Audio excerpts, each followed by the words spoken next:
कि एक स्वाभिमानी का शौक है, हमारे खून में नहीं है मौत के डर से डर जाना। कि एक स्वाभिमानी का शौक है, हमारे खून में नहीं है मौत के डर से डर जाना। और वो तो संविधान की वजह से खामोश है।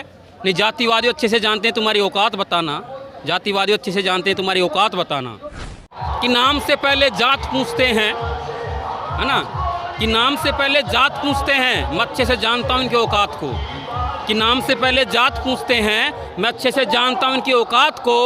और जिस राज्य में हमको अधिकार ना हो, मैं ठोकर मारता हूँ हिंदू राष्ट्र को। हम जुल्म को सहे तो ठीक है, हमने एक नया न्याय की आवाज़ क्या उठा दी, हम उनको चुभने लग गए। ये चुभन है, क्योंकि वो नहीं चाहते हैं कि हम लड़े, वो नहीं चाहते हैं कि हम अपने अधिकार पाएँ, वो डर बनाना चाहते हैं। जैसे अभी चंद्रशेखर भाई को गोली मारी है, तो वो ये दिखाना चाहते हैं कि तुम खामोश हो जाओ, तुम मत बोलो, अगर तुम बोलोगे तो हम ये कर देंगे। और हम उन्हें ये दिखाना चाहते हैं कि तुम कुछ भी कर लो, हम रुकने वाले नहीं हैं। ये हमला किसी हिंदू धर्म के व्यक्ति पर हुआ होता, जो धर्म का बाबा वाबा होता, तो अभी सुरक्षा दे देते। लेकिन चंद्रशेखर भाई को सुरक्षा नहीं दी गई है, तो ये तो हमको मानना पड़ेगा कि ये भेदभाव है।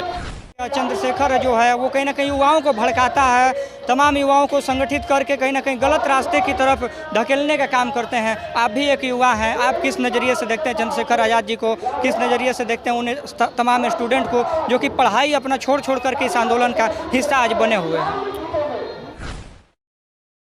नमस्कार, मैं हूँ राज और आप देख रहे हैं IR24 न्यूज़। इस वक्त हम भारत की राजधानी नई दिल्ली में मौजूद हैं और नई दिल्ली के जंतर मंतर पर मैं मौजूद हूँ। और आप लोगों को इस बात को मैं बताना चाहूँगा कि अभी कुछ दिन पहले 28 जून को भीम आर्मी चीफ चंद्रशेखर आज़ाद रावण जी पर जानलेवा हमला हुआ था, जिसको लेकर के तमाम भीम आर्मी संगठन के लोग, तमाम भीम आर्मी के युवा यहाँ पर आक्रोश मार्च निकाले हुए, यहाँ पर रैली निकाले हुए हैं। और तमाम जो ये जंतर मंतर है वो पूरी तरह से भर चुका है। और यहाँ पर एक ऐसे शख्स मौजूद हैं जो कि अपनी शायरी के माध्यम से कहीं ना कहीं बहुजन समाज को जागरूक करने का प्रयास करते हैं। उनसे बात करने का प्रयास करेंगे तो वो यहाँ पर क्यों मौजूद हुए हैं, क्या कुछ उनका राय है इस मुद्दे पर। सर, परिचय दे दीजिए नए दर्शकों को जो आपको नहीं जानते हैं। जय भीम, मेरा नाम सुरेश मेहर है, मैं राजस्थान से हूँ, बहुजन शहर जी। अभी 28 जून को चंद्रशेखर आज़ाद रावण जी पर जिस तरह से जानलेवा हमला हुआ है, ये हमला एक व्यक्ति पर नहीं बल्कि पूरे बहुजन समाज पर है। और तमाम लोग, आप लोग आक्रोशित हैं और यहाँ पर तमाम लोग मौजूद होकर के कहीं ना कहीं सरकार के सामने प्रदर्शन कर रहे हैं। क्या संदेश देना चाहेंगे लोगों को? लोगों को, जातिवादियों को मेरा एक वार्निंग है कि एक स्वाभिमानी का शौक है, हमारे खून में नहीं है मौत के डर से डर जाना। कि एक स्वाभिमानी का शौक है, हमारे खून में नहीं है मौत के डर से डर जाना। और वो तो संविधान की वजह से खामोश है। नहीं, जातिवादी अच्छे से जानते हैं तुम्हारी औकात बताना, जातिवादी अच्छे से जानते हैं तुम्हारी औकात बताना। तो संविधान की वजह से खामोश हैं, वरना इनको कैसे इनका इलाज करना है अच्छे से जानते हैं। तमाम जगहों पर भीम आर्मी चीफ चंद्रशेखर आज़ाद रावण जी ने अपने बहुजन समाज के लिए तमाम दबे कुचले लोगों का आवाज़ उठाते थे और उन पर इस तरह की जानलेवा हमला हुआ है। आप तो अपनी शायरी के माध्यम से तमाम लोगों को तो मौत का डर नहीं है, ये बाबा साहब के मिशन के प्रति हमारी ज़िंदगी समर्पित है, बाबा साहब के मिशन को हमारी ज़िंदगी समर्पित है। और जब तक जिंदा है बेबाकी से आवाज़ उठाते रहेंगे, जुल्म के खिलाफ लड़ते रहेंगे, क्योंकि हमारा जो पूरा आंदोलन है वो समानता के लिए, समतामूलक समाज के लिए, हिस्सेदारी के लिए है। कि इस देश में लोकतंत्र है और लोकतंत्र में सबको सबके अधिकार मिलने चाहिए। आप देखिए, लोकतंत्र होने के बाद भी इस देश की न्याय व्यवस्था में, जो इस देश का जुडिशरी सिस्टम है, वहाँ पर चंद जातियों, चंद परिवारों का कब्जा है। इस देश के मीडिया में आरक्षण नहीं है ना, वहाँ पे चंद लोगों का कब्जा है। जहाँ पे आप एक बात देखिए, भारत में जहाँ पे आरक्षण नहीं है वहाँ पे सिर्फ जात चलती है, सरनेम चलता है। तो लोकतंत्र तो आया पर अभी तक हिस्सेदारी नहीं मिली, समानता नहीं आई। तो समानता, गैर बराबरी को मिटाने के लिए ये हमारा आंदोलन है। और इसमें एक मेरी जान जाए तो जाए, कोई दिक्कत नहीं है, लेकिन समाज की आवाज़ उठाते रहेंगे, हमेशा बाबा साहब के मिशन में अपना योगदान देते रहेंगे। जैसे कि लोग, कुछ लोग ऐसे कहते हैं कि चंद्रशेखर जो है वो कहीं ना कहीं युवाओं को भड़काता है, तमाम युवाओं को संगठित करके कहीं ना कहीं गलत रास्ते की तरफ धकेलने का काम करते हैं। आप भी एक युवा हैं, आप किस नज़रिए से देखते हैं चंद्रशेखर आज़ाद जी को, किस नज़रिए से देखते हैं उन्हें तमाम स्टूडेंट को जो कि पढ़ाई अपना छोड़ करके इस आंदोलन का हिस्सा आज बने हुए हैं? पहली बात तो आंदोलन हर रोज़ नहीं होते और एक दिन अपने समाज के लिए भी निकालना पड़ता है। हम खामोश रहें तो ठीक है, हम जुल्म को सहे तो ठीक है। हमने एक नया न्याय की आवाज़ क्या उठा दी, हम उनको चुभने लग गए। ये चुभन है, क्योंकि वो नहीं चाहते हैं कि हम लड़े, वो नहीं चाहते हैं कि हम अपने अधिकार पाएं। आज इस देश में जो सफाई कर्मचारी, उसका 97% दलित हैं, वो नहीं चाहते हैं कि वहाँ पे कोई जर्नल का लोग भी सफाई करे। आज इस देश में हर रोज़ सफाई कर्मचारी गटर में सफाई करते हैं तो मरते हैं, वो मरते हैं ना, उन पर कार्रवाई नहीं होती। आज आप देखिए, अभी कुछ दिनों पहले चंद्रयान भेजा है, उसमें काफ़ी खर्च आया है, उसके लिए पैसे हैं, मंदिर मस्जिद के नाम पे करोड़ों खर्च करने के लिए पैसे हैं। लेकिन इस देश का जो सफाई सिस्टम है, उसमें उन सफाई कर्मचारियों को और वहाँ रोबोट से सफाई करने की और मशीनों से सफाई करने के पैसे नहीं हैं। तो इस व्यवस्था को बदलने के लिए हमें बोलना पड़ेगा, और हम बोलेंगे तो हमें बागी बताएंगे। वो कहेंगे कि हम युवाओं को भड़का रहे हैं, तुम्हें भड़काना बेशक लगता हो, लेकिन हम बोलेंगे क्योंकि ये न्याय की आवाज़ है। आप देखिए, जब तक इस देश में यह असमानता रहेगी तब तक बोलना पड़ेगा, मजबूरी है।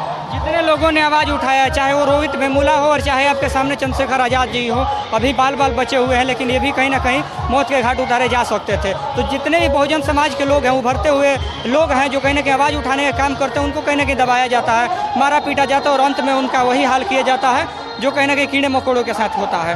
तो कहीं ना कहीं आप लोग भी इसी तरह के युवाएँ हैं, उभरते हुए व्यक्ति हैं, कहीं ना कहीं आपके साथ भी इस तरह की घटनाएँ हो जाती है।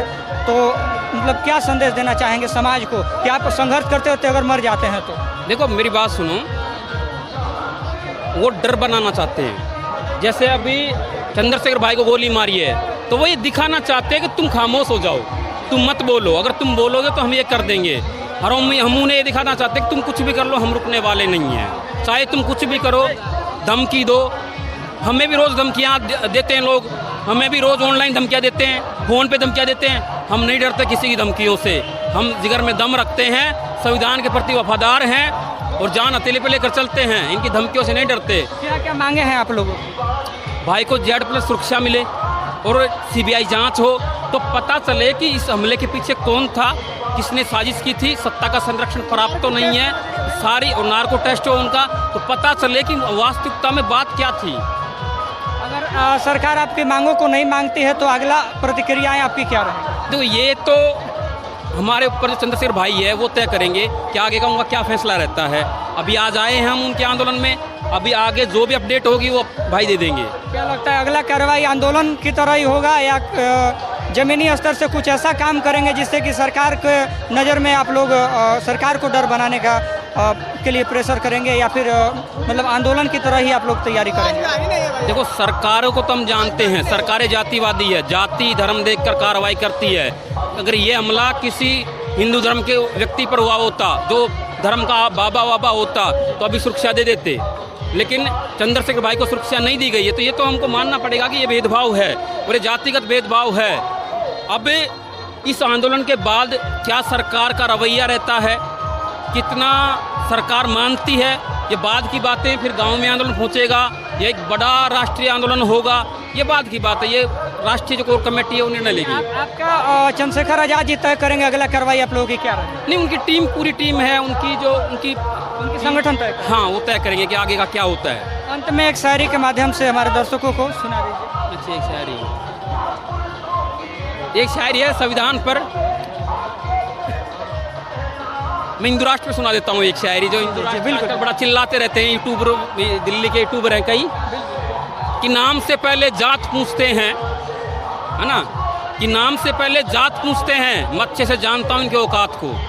कि नाम से पहले जात पूछते हैं, मैं अच्छे से जानता हूँ इनकी औकात को, और जिस राज्य में हमको अधिकार ना हो, मैं ठोकर मारता हूँ इस हिंदू राष्ट्र को। यानी कहीं ना कहीं आप हिंदू राष्ट्र को चुनौती दे रहे हैं। तमाम बाबा लोग लगे हुए हैं कि इस देश को हिंदू राष्ट्र बना करके छोड़ेंगे, और आप चुनौती दे रहे हैं। भारत में लोकतंत्र है, लोकतंत्र है, धर्मनिरपेक्ष देश है, यहाँ सभी धर्मों को समान अधिकार है, सभी धर्मों को समानता दी गई है। आप हिंदू राष्ट्र कैसे बना सकते हैं?